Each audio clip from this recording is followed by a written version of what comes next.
Welcome to the Sleepy G Show. I'm your host or your most. My name is Gomez, and tonight, just like every night, I do have special guests. But tonight, we are going to be talking something I wouldn't say special, but very something that I've been wanting to talk about for a long time. I have my special guest. She's an attorney. She's an author. She's a world traveler. She's an adventurer. She is a speaker. Her name is Stephany Ann. Stephany, welcome to the show tonight. How are you? Hey, thank you so much for having me on the show. I'm doing great. That's awesome. I gotta say thank you for emailing Unfiltered Studios, for trying to get on the show. I know you said you weren't sure what show to pick. I was like, you know what? I know she wanted Pedals of Support, which Mama D is a great person to have too. But I took a shot and see if you'd like to come on. And we're actually going to talk about something that you've been through not once but twice. Um, Yeah. and hmm and we'll abbreviate it, but we're going to mention it. It's DV, which is domestic violence. But Yes. there's many levels of domestic violence. It's not being people, if you understand, it's not always the guy hitting the girl or the girl hitting the guy. There's other things that is considered domestic violence, verbal abusage, mental strain. A lot of things go into this, and I'm so happy to have you. And you've actually been not one but through two. I'm going to say the word because I always have trouble. Narcissistic relationships, domestic violences, if I'm correct. Yes. Yes. And we're going to reach out to that, but I want people to know, who you are. How did you start this? You wrote a book, you did everything. Like, how did this come all about when after all this, you know what I mean? After your domestic, like a little, shed a little light on that before we get into the Yeah. Well, stories. yeah. Well, I I found myself on the floor of the bathroom at my sister's house and just crying and I go, why me? What did I do wrong? Mhm. On the outside, I looked very successful, but on the inside, it's like, why two failed marriages? I can't. Why am I picking the wrong guys here? Mhm. Um, you know, uh, I had a house fire. Lost a house in a hurricane.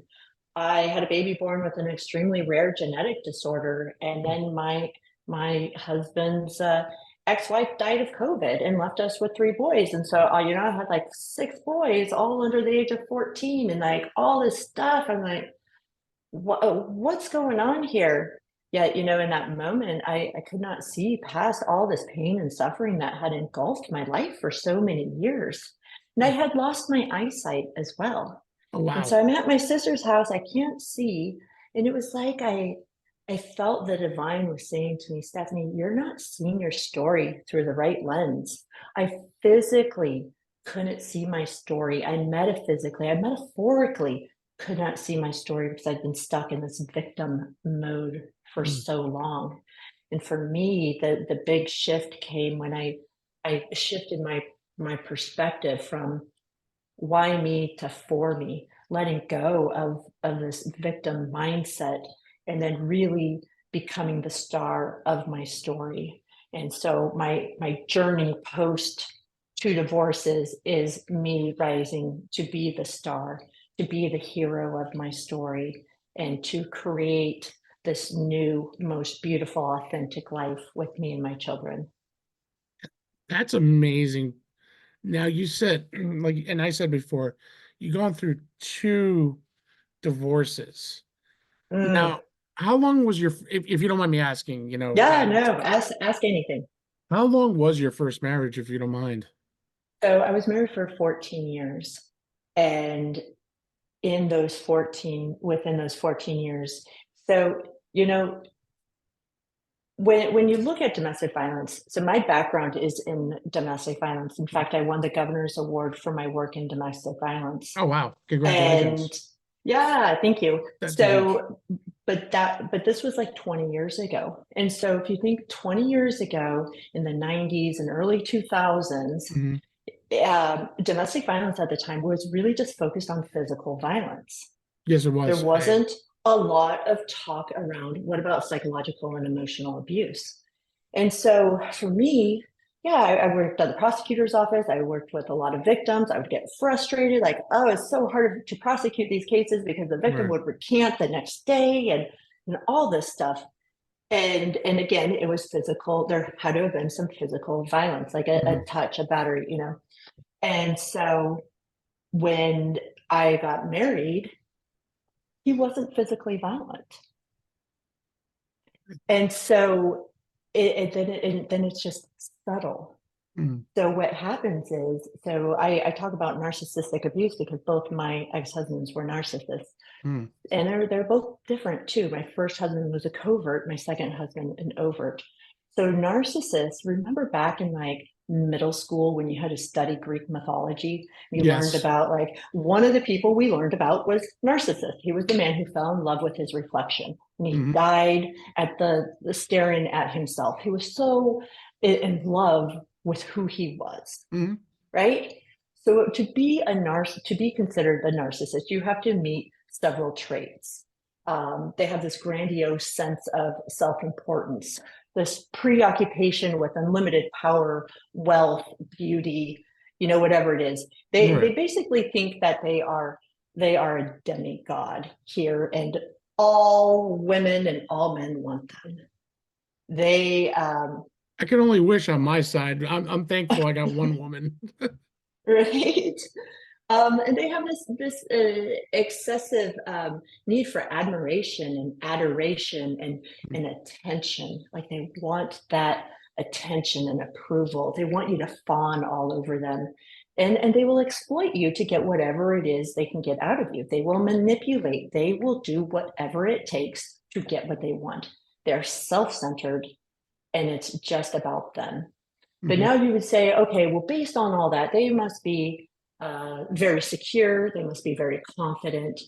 But they're not. They have the most fragile ego, the most fragile um, sense of self-worth. Like they hate themselves. And it's narcissism is a personality disorder. It's many layers of protective self that they have put on to to hide who they really are because they hate who they really are. And I could see that. And so but in the beginning, you don't see all of that. Mhm. And it's not like they're walking around saying, I'm a narcissist. I have a messed up personality. As a child, I was oppositional, defiant, and now it's morphed into this, and I'm messed up. Stay away from me. Right. No, they're charismatic. They're charming. They're beautiful. Like you want to be their friend. Right. They bring everyone together, and they're fun. I believe it. And that's, you know, and in the beginning. And so when you're in a relationship, you in the beginning, you that's what you see, Mhm. right? So the beginning of the relationship is this idealization phase. Mhm. It is where they make you feel important. They make you feel special. They go out of their way. See, look at them. They're grandiose in this big party, but they're making you feel special. Yeah. When they could, you know, Excuse me. they're lighting up the whole room, then they come over and give you attention. Give you Um, solo. Solo attention, like, hey, I could get any girl in this room, but I'm choosing you. They put you on this pedestal. They say all the right words. They make you feel good about yourself, and you know you'll hear them say words like, you are my soulmate. I prayed for you, and look, here you are. Right. You're my person. No one gets me, but you understand me. Right. And but what is happening is that they are mirroring you, and they're mirroring your values, they're mirroring your hobbies. They are becoming whomever it they need To to be be with you. with you. And so you don't see that in the beginning.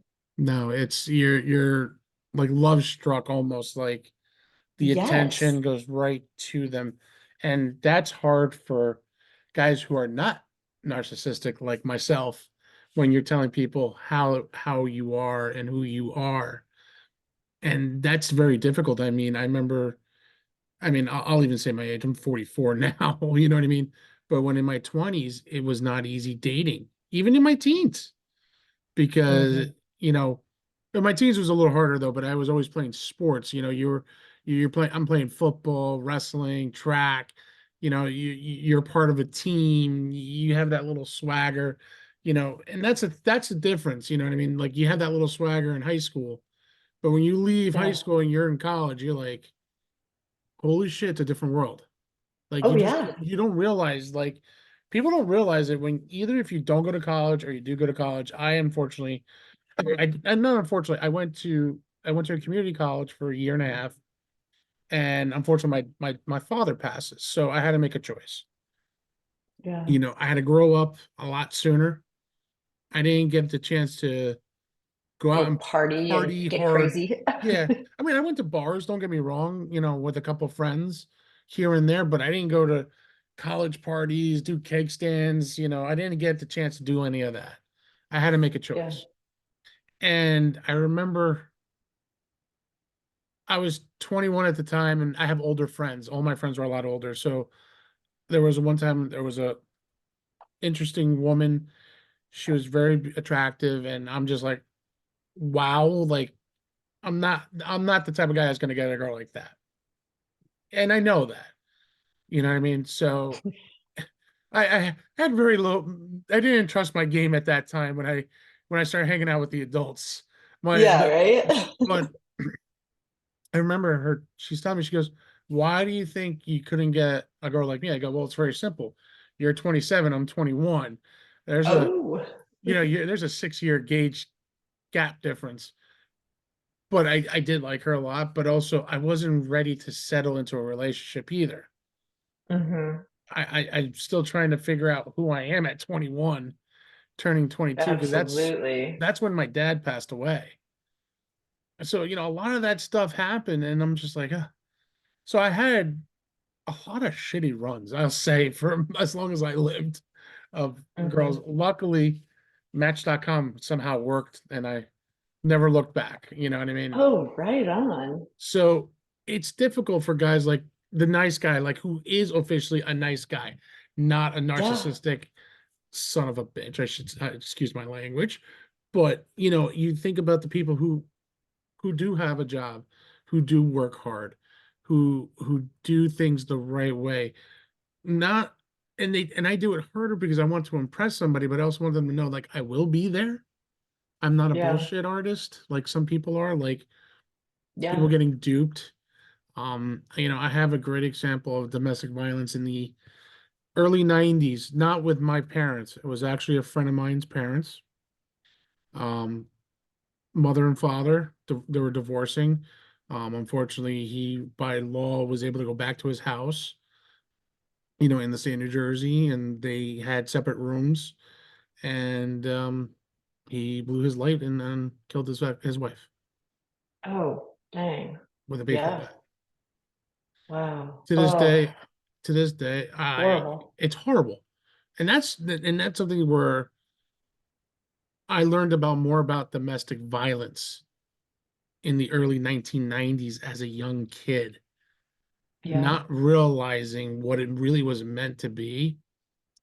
And Hmm. that's where I think my hatred, well, not my hatred, I guess I could even say awareness of that, where I see someone, it doesn't matter if it's verbally abusing or mentally abusing or even physically abusing. I'm not for it. I don't stand for that. And Yeah. for you as a young lady that go through not one, but two, that, Yeah. I mean, that's kind of hard. Your first marriage one goes 14 years and you Yeah. had a child together. We have two. Okay, two together with that one first marriage. That's Hmm. hard. It 14 is. years to even say, I don't know, again, I wasn't there for this, so it's probably saying I am done with you. Well, it was so, if we go back to that first the phase that I was talking about, the Yeah. idealization phase where they put you on this pedestal. Hmm. They get you to trust them really Put your quickly. guard They're down too. great listeners in the beginning, and so it's everything to get you hooked Hmm. on them. And then what happens is you have the next phase of the cycle is kind of where the mask comes off because they can only pretend for so long. And then their true, one of their true layers of whatever protective self there is, can't pretend anymore. Mhm. And so this is where the devaluation hits. And this is where the manipulation starts and the gaslighting. And for any of the listeners who don't fully know what gaslighting is, because I feel like it's this word that is just thrown around out there all the time. Exactly. So gaslighting is when you manipulate another person into doubting their perceptions, experiences, or understanding of events. It's a form of emotional abuse. In fact, it's coercive control. Mhm. It's similar to, domestic violence, narcissistic abuse. It's all about power and control. Yeah. And so why do they gaslight? They gaslight because it helps the abuser avoid any blame or responsibility. If they can just twist it around, they can twist your words around, if they can just twist the perception They around they can get and away with create a anything. fog.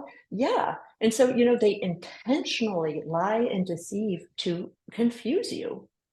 So some popular gaslighting phrases are, you take everything so personally. You're so sensitive. That's not what I meant. Can't you take a joke? Oh, my favorite was my second husband. He would look at his watch and be like, oh, you're starting your period tomorrow. I can tell. That's why you're getting all weird and crazy and turning into a crazy bitch right now. I don't mean to laugh on that, but like I say that once in a while, like joking around though, because I am. I'm like when I see my wife going, I need this. I already know what time it is. Never mind, I'll get it. But again, But the but that's difference a is you're not doing that to coercively control her or no, manipulate her and no, change the reality. no. I truly love who she is and inspire her to do what she loves. And just like she inspires me to do what I do with the show. My kids and my Yeah, wife are the biggest reasons why I keep doing this. But, the thing is also, it's keeping people aware of what's going on these days. You know, absolutely. Yeah, so I that's the gaslighting, it's the and big thing. it's coercive control, and it so if someone over time, they say like being in a narcissistic abusive relationship is like a death by 1,000 cuts. So that it's a cut, it's a Uh, cut, it's another how many cut. cuts can you deal And with? yeah, and you don't, when it's just one little cut at a time, you don't see it fully until you step outside and see it in the totality. And then, Correct. oh my gosh, I'm slashed and wrecked and ruined and destroyed. And what just happened? How many scars can you keep on your arm or in your body or in your brain and anywhere, what I mean, mentally? It doesn't, Yeah, like I said, it's not even physically, it's mentally. it is. Your heart is scarred, your trust in men is scarred. And I'm not saying men, just ladies and men. So I'll say both just in case. So, Yeah. I'll keep up with the times now, you know what I mean? Um, but it is difficult because again, I'm lucky that I have a wonderful marriage, but that doesn't mean somebody else is not having a wonderful marriage right now at this point, as we're speaking. Yeah. Well, Because and here's what makes it difficult to leave. So, you might know someone who is in an abusive marriage or a psychologically or emotionally abusive marriage. You're like, why don't you just leave? Mhm. Why don't you just go? You're so much better than him. You could do so much better. Why do you stay? Why do you put up with all this shit? Why don't you move on? Well, there's this thing called the trauma bond. So, we just talked about the devaluation Yes. phase, right? So you have again, where the mask comes off, where the gaslighting starts, where the manipulation starts. And then what happens is, then they throw in love bombs. How freaking confusing, right? So now, so they'll go and they'll disappear for 3 days, or they'll go pout in their room, or go hide, or go whatever they do, go chat with other women, or Mhm. this or that. And while they're off doing that, you're internalizing it all. What did I do wrong? Why is he so mad? Why is he so angry? What is happening here? Who do I have to become to get through this day? Right. And then they'll show up and just act like nothing ever happened, bring you flowers, take you out, wine and dine you, so kind, so nice. And then a month later, it's like the rage again. Right. And so this is called intermittent reinforcement. Mm, It's positive, it's negative, it's positive and negative. So all of this intermittent reinforcement creates this thing called cognitive dissonance. It becomes this big giant fog mhm. of, and throwing the gaslighting in there. And it's like, And you throw in some other things, love bombs. yeah, throwing some subtle manipulation, Yeah. and it's like, what? It becomes very confusing. Right. And with the trauma bond now, so a trauma bond, I describe it as a drug addiction. So the first time someone uses a drug, they get this really high dopamine release, Hmm. this rush. It feels wonderful and great. So when they come down, they use again, right? They want Yeah. that reward. They want that first high. Yeah. But every time they use, they get less dopamine output, right? It Yeah. The gets less adrenaline and rush. less. Yeah. And so, but they keep using because they will get some reward. And it keeps them hooked on this addictive cycle. And they know when they come down, they can go back up. It's just not as high. And so similarly, when you're in these narcissistic abusive relationships and you have all this intermittent reinforcement, Hmm. the good, the bad, the good, the bad, um, it's very similar to that because we know that they know how to love us. Right. We know that they know how to treat us well because we go back to that first idealization period when Hmm. they were wonderful. And so it's like, well, who do I have to become? What do I have to change about myself to get that first love back, that first original guy that I fell in love with? How do I get him back? What do I have to do to get him back? So you stay. Hmm. But every time you stay and you go through this intermittent reinforcement, similarly to the drug addiction, Right. the good times start to get less and less, and the bad times start to get more and more. But you're already addicted and hooked. Hmm. And during all of that, then they have now conditioned you and programmed you. So it is when you leave these relationships, it is as if you have left a cult. You are brainwashed. Right. Now, after 14 years of your first marriage, how did you feel when you finalized the divorce? Yeah, I'm not, again, the kids, I'm assuming you had custody of the children at that Yes. point. How did you feel when the divorce was finalized?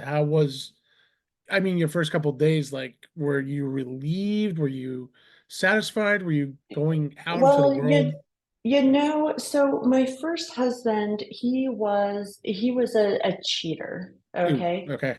Um, and so this is why it took me a long time to even know that it was abuse. Again, so my background's domestic violence. Right. It's focused on the physical violence. Hmm. But now I have a husband who, once I went to law school, um, I had to take all my attention off of him because remember, one of the traits is this excessive need for admiration and adoration Yes. and attention. So I'm no longer giving him that. So Right. he goes and seeks that from other Uh, women. Other people or other And women. but how many of us do this? We put cheating over here and domestic violence over here. Well, he's Right. not violent. He's just a cheater. He's just he's a cheater. He's horrible. He's all these things. And so it took me a while to come to terms like, no, that's psychological and emotional abuse. How many times did you tell him to stop? How many, Right. all of this stuff. And so the final phase with in the cycle of narcissistic Hmm. abuse is the discard. The discard is exactly what it sounds like. You are thrown away like a piece of garbage. Right. And this is when they have felt that they've used you up. You are no longer fun. You no longer are playing the game because you're not reacting anymore. Right. But or you leave because you find worthiness within yourself and you leave finally. I mean, I get it, but you're also going for your career, you know what I mean, to seek as a lawyer, a successful lawyer. You know what I mean? Law school, I know a lot of people who went to law school and it's not easy. So first of No. all, I commend you, okay? God Thank bless you you. on getting your law degree. And also trying to work, you know, it doesn't matter if you're going into the DA's office, working for the DA, or you're going into private practice. You're going to put in a ton of hours, a day. And even if you're married in a family, you're going to be there when you can be there. But also, if you're working the case of your life, that's going to elevate your career to being the number one lawyer at a firm, or even make you a possible DA in that city. You need a bench to cheer you on, not treat you like a piece of garbage. You know, Oh, absolutely. And my first year, my very first semester of law school, he said to me, I'm tired of you talking about the law. Stop talking about the law to me. Go find other people to study with. I You want your partner to be that. my wife's a teacher. When we were dating, she had classes on weekends when I was off sometimes. Hey, it sucked, but I supported that. She got her, she's one of the high ranking teachers. She's very smart, a little bit smarter than me, I'll admit to that. But I supported that, and she's a special ed teacher. I support her on that. Right on. We need more And wonderful that's special ed teachers. and she does a hell of a job. I mean, she comes from home from those kids, and then she comes home to us. So she's, I'll even say, she got a special ed husband sometimes, you know what I mean? But no matter what, I'll support her no matter what she's doing. And she supports me. And that's something I wasn't used to either. Because, like you said, Mm, it doesn't go just all for the women. yeah. It doesn't mean there's narcissistic men all the time. There's narcissistic women out there. Oh, yes, there And are. I've been in one or two relationships like that, that I had to, how do I make her, like you said, that drug, that how do I make her feel happy? What do I have to do? How much money do I have to spend? What do I need to do? Do I have to do this? Do I have to do that? Those things, I never realized it, in my couple of times that I've dated and I had long relationships with them.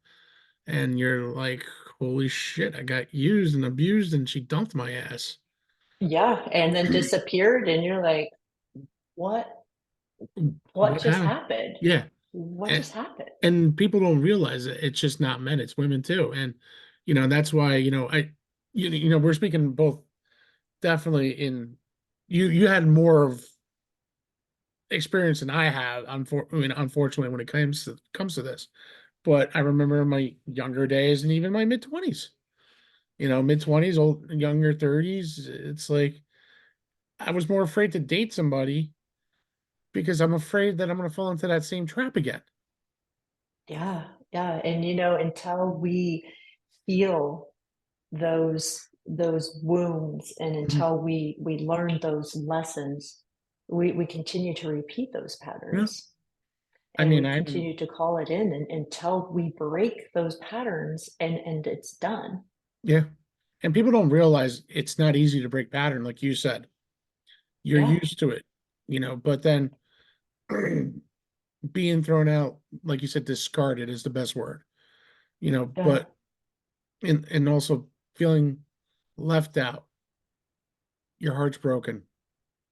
Well, and Like, there's that fog, like why? What did I do wrong? what did Like, I do wrong? who Yeah. I loved this person, and I Mhm. I would have died for this I person. would I have done gave them anything. we gave them everything. And 14 years of your But life too.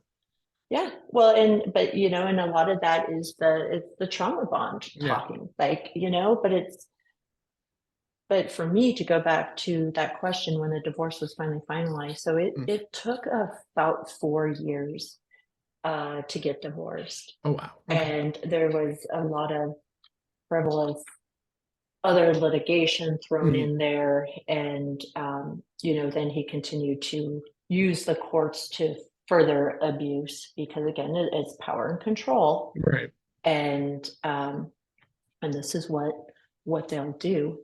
And so when he left for another married woman, and he actually told me, he's like, I'm setting you free. But at the moment, it didn't feel like that. But also, I did feel relieved on many levels, because he did something I was not able to do, which is walk away and leave. Right. And It's so he did that, and actually he passed away a couple months ago. He committed suicide. oh, I'm sorry. And yeah, and there was so many mixed emotions with that as well. What do we have to be kind and say nice things to people who are abusive and horrible to us? And No, but you also know, 14 years, two kids. yeah, I kind of, exactly. I'm I like, no, kind of, I felt relieved. yeah. It's No, I done. understand. It's done. It's done with. And Yeah. I understand your point of view on that one too. And there's another point too, like how can you feel something for someone like that? You know what I mean? Yeah. It's not suicide's a word that's hard to even deal with. That's tragic. It doesn't matter what it is. It could be a narcissistic suicide. I hate to say that. You know what I mean? It could be the woman that he was with drove him to the wall. You know, Oh, did his leaving you backfired on him when he left? yeah, I mean, there's so many So unknowns, yeah, but people can it's only brutal. live Yeah, a double life for so long. And this is why narcissists discard and move on so quickly, yeah, because they don't want to stop and examine themselves.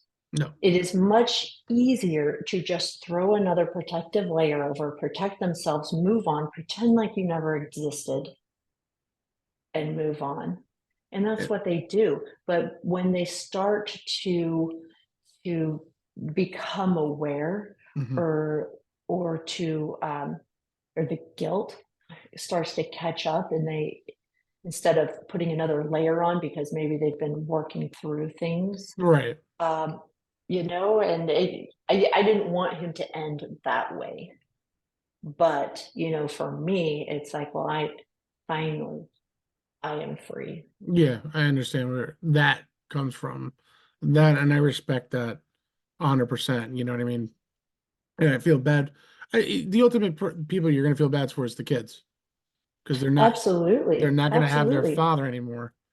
You But know, then there's that other part, like, how much did I want them to be influenced by their father? that's the other thing too. And Yeah. so it's like, there's just so many There, layers here. no, there's But a lot of layers. You just can't. Like you said, there's so much that you just was there any influence by the father with the kids, especially boys? Because boys always yeah, tend to be, even though some people say that the boys always tend to go to their mother. There's some boys that tend to go to their father. I was one of them. yeah. Um, And I have three boys. yeah, and I have one boy and I have one daughter, and they both reside to mom because I'm always working. But they do when I come home from work, they do run down the steps as soon as I get in, not without even closing the Yeah. door, Daddy. getting hugs and stuff like that, and I respect them for that. And I support them on their my daughter's dancing. I love that she's doing it and she loves it. And my son is still learning a lot. He's only 3.5, but seeing him play with his toys on his own now, finally, it's joyful things like that. You know what I mean? That's something Hmm. that a narcissistic dad will never really get the feel for. No, Even, because they're too selfish to yeah, even go there. even, even at one point, like I had trouble adapting to children life, but I wasn't a narcissist. It was just trying to figure out my time as a kid has ended, and now I have to spend the kid times with the kids, not me. You know what I mean? Like Yeah, you need to know when you have to put childish stuff away as an adult. And for me, it took me a long time because I was always used to be on my own. I was an only child. Dating scene was always not the greatest. I was the last one, maybe actually I think I was the last one. I had all my friends to get married, so there was a Mhm. lot of variables. So when family came along, it's like, oh my God, it's difficult. But then I had, like you said, like an epiphany, or Mhm. I needed to seek help too. And there was Mhm. more to it than that. And part of it was losing my dad. How do I become that father like he was? How do I become the Yeah. father as my wife's father? How do I become that dad? But I realized I have to be me somehow. And that some people learn. And yes, seeking help does help. And I'll say it. I do seek help every Monday. And I talk, Yeah, and that's the that best is thing. great. And and Yes. and guys are afraid to admit that. They think that's I don't think, listen, to seek help, to talk to somebody, even to a friend, I don't it's not any kind of weakness. It's showing that you're a real person, you're a real man or a woman, doesn't matter. You know what I mean? Because it can be the same way for a woman. Talking to somebody, talking to a therapist, talking to friends, talking to somebody, it could actually help out. And you come to realize some things. You're like, wow, it is time to put some of the childish things away and really start growing up, because it's life is too short, and Mhm. I don't ever want to regret anything. And I want to make sure they're Yeah. there for the family and for anybody who's helped me along the way, or be there as a friend for anybody too. And Yeah, that's who I am. absolutely. And that's who I am. I will always Yeah. be there for anybody. No, and that's great. And that's, that is a healthy perspective and a healthy place to come from. Mhm. That you are trying to you have committed to being the best husband and the best father to your children that you can be, that is most authentically you. Yeah. I mean, I can have that tough layer skin, but also I have a soul, I have a heart, and I also can be the biggest teddy bear you can find. But then I can have the biggest rage of the Hulk, I guess is sometimes I could say it, that I could get engulfed in rage, but all the right reasons. No, not like stupid little fight over the wife or the kids. You know what I mean? Fights happen between families. That's family life. You know, Yes, you but the know, difference is you, again, are not being psychologically and emotionally no, abusive, no, and because I it's a would leave healthy relationship. if we get into fights. A great example, me and my wife. If we get into fights, one thing is we know what to do is we back off from each other. We step away for at least an hour or two, and then we come back and really just talk. You know, Yeah. does it mean I'm leading to an apology? Does it mean that she leads to an apology? It doesn't matter whose fault it is. At the end of the day, I just don't want to go to bed angry, because you just never know what's going to happen the next morning. Yeah, well, and you are willing to take that time away and both have time to process and then come back together. And the difference when you are in like a narcissistic abusive marriage, it's they will just take you in circles and circles and circles. And I would try to establish those boundaries, like let's stop talking, we'll talk tomorrow. And finally, towards the end, with my second husband, Hmm. he was an alcoholic. He is an alcoholic. And I would tell him, I'm like, I'm not having a conversation with you about anything important or serious. If you've been drinking, I will do it first thing in the morning when you wake up. Sober. Yeah. I'm like, I I'm not, because you will it's just this cyclical thing. It's just around and around and around and around, and you don't get a word in, and you don't even know what the heck the conversation is about, because yeah, now they're the victim and they're crying and they're doing this, and you're just like, What the fuck are we even talking about? yeah, I've just been sitting here for 2 hours and I don't even know what's going on. exactly. Oh, I mean, I had when I lost my dad, I was drinking a lot. I will say that. I wouldn't. Maybe I was maybe a few steps short to an alcoholic, but there was a point in my life I quit. I now I drink socially, like one, two. I don't think you even go past four anymore. I don't think I can. You know what I mean? But what's the point? If you're hanging out with Yeah. friends, you have a couple of beers, hey, that's cool. But when I was alone, shoot, I was I was pounding them. I was Mm, pounding double Jack and Cokes, like if there were iced teas. yeah. I would have a pint glass filled with Jack and Coke. Come home from work, I had those big glasses like this, like yay big, almost like a Slurpee big gulp. Oh yeah, yeah. Pour the Jack halfway up, pour the Coke halfway up. Drink two of those, and then I'll be knocked out in bed. And wake up the next morning going, "Damn, what happened last night? I don't remember." Yeah. Things like that. And there was a time in my life I drove severely drunk home, parked the car, don't know how I parked the car straight, don't even know how I got home. I remember passed out on the ground, woke up, went into my room. The room was spinning like crazy, got up, puked all over the bathroom, and my mother was there. Almost had alcohol poisoning. I was coming really close. Oh, it's very scary. It is very, very scary for me. You were very, very lucky that nothing happened. I'm gonna tell you, That you, if my dad was there next to me, that's the only reason, and he was gone already. And I'll say my dad was probably my co-pilot getting me home safe. yeah, no, I was And gonna say that too. I'm like, you have some angels watching over you yeah, and some because people watching over I'm you. not meant to be gone yet. And Hmm. and at 44, type 2 diabetes, high blood pressure, things like that. I can't, I count my days going, my dad died of stomach cancer at 51 years old. That was And so young. he was so young. And that's one thing I always say, from that song, only the good die young. But I just don't want to be only the good, and I don't want to die young. No. I want to be there, walk my daughter down the aisle. The one thing I Yes. missed was my dad walking my mother down the aisle. And that was the Mm, hardest thing, is seeing my uncle. But, in spirit, I know my dad was watching. My dad's watching now. My hmm. dad's probably going, I can't believe you're doing a show like this. You know what I mean? You're all about the fun, but also people need to know that there's another side to everybody.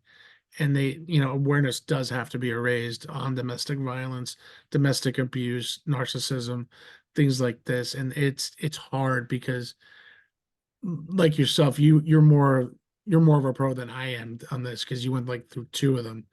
But Hmm. to help guide people away when you see it, it's got to be difficult in your position. Say if your best friend's going through this and you're seeing all this, and you see all the signs, and you tell your friend, "Oh no, everything's okay," and then next day it's not. You know what I mean? It's Oh yeah. Shame keeps us quiet. mhm. Shame tells us that no one is going to believe you. No one wants to hear your story. It's not going to make a difference. Don't put your dirty laundry out there. Yeah, You don't need to get raw and vulnerable. And so that's what stops so many people from coming forward. But we have to talk about this stuff because when we bring shame to the light, then shame is gone. it is, and people don't And realize it, that. when I started sharing my story and started talking about all of this, I've had so many people reach out to me. Stephany, I listened to one of your podcast episodes, and you described my dad and the way I grew up. You described my mother. You described boyfriends I had in college, or you Mhm. described my husband right now. And I want out. What do I do? And so this is why I talk. This is why you have me on your show, Yeah, because we need to talk about this. People need to talk about it more and become aware. And then to know that when we also can't change people, and we also can't force people to leave. And you have to know that it's the trauma bond, hmm, and it makes it very difficult. And so many people who are still stuck in these relationships still believe, because they've been brainwashed. So right. we have to look at it like a drug addiction, Hmm. like they are an addict. And so you're going to take away their supply. Yeah, uh, you got to be prepared for that.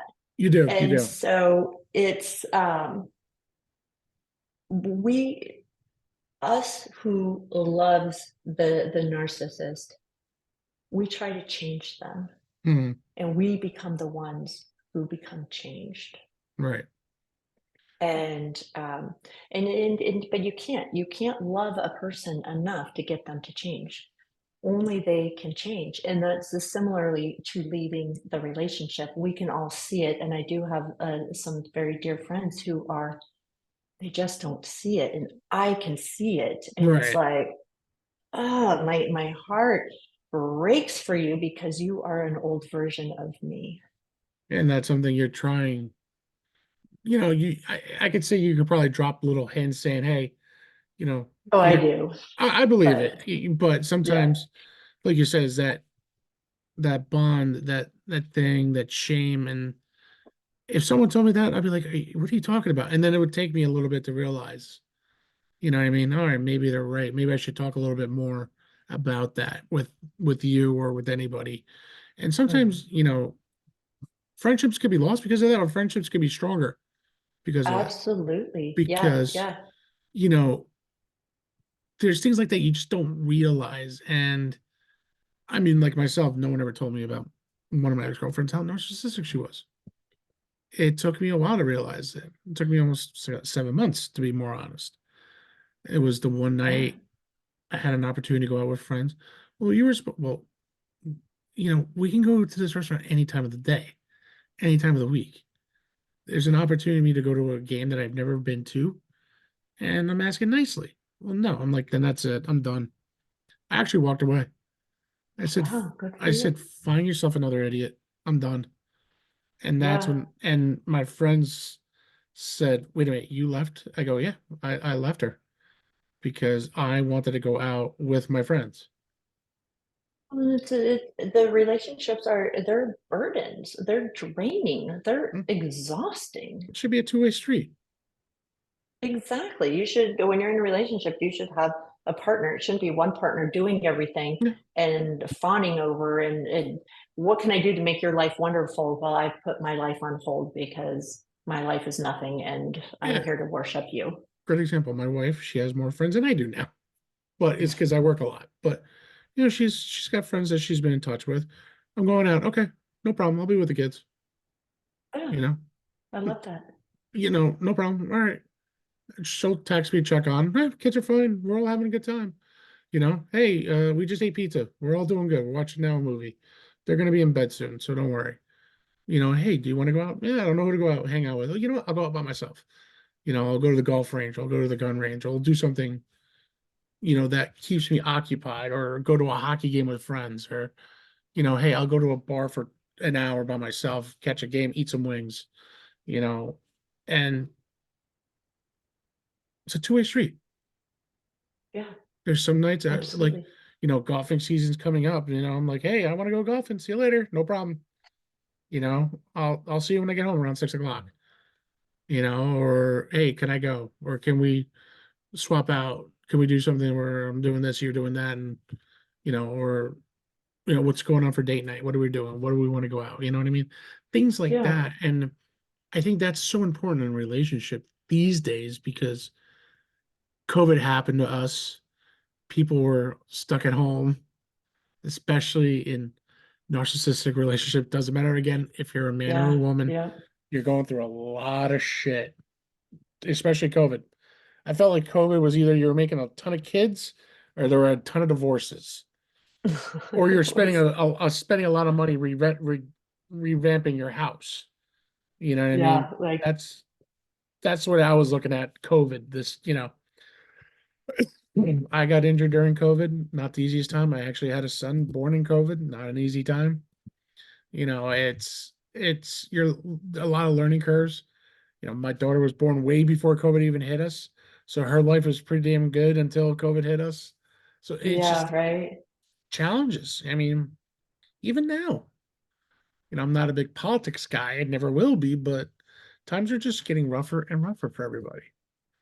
And I feel that the narcissism out there now has gotten worse in the last, I'd say, 4 or 5 years, especially after COVID, because everyone's worried about money, worried about things, oh, I want to see these people. Why can't I do this? Now you're telling me I can't. Who the hell do you think you are? Things like that. Like Yeah, everyone's going through changes, and I get it, but also there's boundaries where a gentleman or a woman or lady, I should say, should really respect, hey, we're out of COVID. We should all be hanging out together. Right. Well, and the difference is like when I would go hang out with my girlfriends or go hang out, with my mother-in-law Mm. even, is that they would always make you feel guilty. In a healthy relationship, you don't feel guilty for going and doing things and hanging out with people that you want to be with. No. But they subtly use it, it still is part of the manipulation. They Hmm. they make you feel guilty for leaving them and going out and doing things with other people, like what you were describing with your girlfriend giving you that guilt trip of why can't you go hang out with your friends. Yeah. And so, it's like, okay, yeah, I'm out hanging out with my friends trying to have fun. But in the back of my head, I'm like, oh my God, what's it going to be like when I get home? He said to go out, but he didn't really mean it. What's all this stuff? And so the whole time, you're not even having fun because you're in your head the It's whole not like I time. went to a strip club and say I'm gonna be back in an hour. Yeah. It's Right. it's like I almost should have said, well, I'm going to a strip club. I would have loved to Yeah. seen that one, what the reaction would have been on that one, but I'd rather say that then, but like I said, luckily I'm blessed now, I'm happy, it's a different time, different thing, but people really have to realize that with domestic violence, verbal, mental, physical abuse is not good. It's not right either, but if people see it, they got to start understanding or do their research, do their due diligence, because I think sometimes it might be a couples thing where you both need therapy. You do couples therapy, or it could be something that the Well, husband, I just want to jump in there. yeah, Couples therapy is not, you don't do couples therapy if you have no, you any don't. sort of domestic violence, whether No, it's no, no. I again mean, like psychological or emotional. You do it separately. separately. Yeah, I mean, I again, I never had the pleasure of that, and I hope I never do. But I do seek to talk to somebody like I said, every Monday because Yeah. and there's nothing wrong with my marriage. It's unfortunately something that's more deeper that goes back to my childhood. So Oh yeah. there's Well, you and lost a dad. You have yeah, all these other things so that there's a you're lot that working play. through. So that plays a lot into it, but I'm thankful I have people who support me, and without that, Yes. to be honest with you, no, I almost teared up there. I don't know where I'd be without them. So that's the thing, Yeah, you know what I and mean? that's what we all need. We all need that. And for people who are in these abusive marriages, they need to know that one, you're not going to judge them, and two, you're going to be there and support them. And that's something that, if you do have a friend who was in one of these marriages and you can recognize it, Hmm. let them know that you're here for them. Yeah, I'm here for you. If you need a safe place, I'm here for you. If you need a safe person, I'm here for you. You're not judging, you're not preaching, you're not all these things. You are just saying, I'm here for you and I love you, and reach out whenever you need to. and that's something that's I'm gonna tell you. No wonder why you're a good speaker. That was so not beautiful. I can't even say words because I'm wow moved by what you just said. You know what I mean? That's Mhm. something, as a motivation speaker it's amazing what you just said. And I actually love that a lot. You know what I mean? And, it's just coming to that end right now tonight. And that's a great way to end tonight, actually.